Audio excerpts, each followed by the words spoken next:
Un volo oltre il tempo, una favola senza età.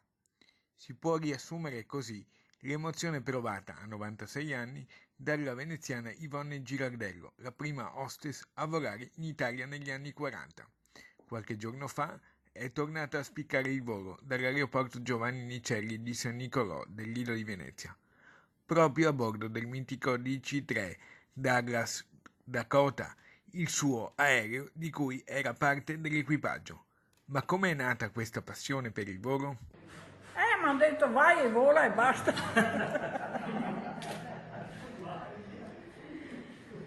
Questo è Mai Brit, un'artista del cinematografo.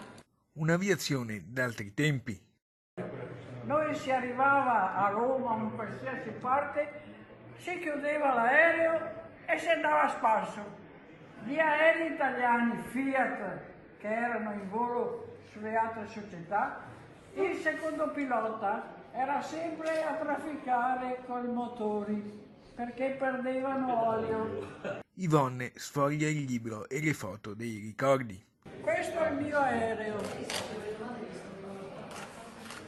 E questa è la squadra di tennis dell'Isola che è andata in finale.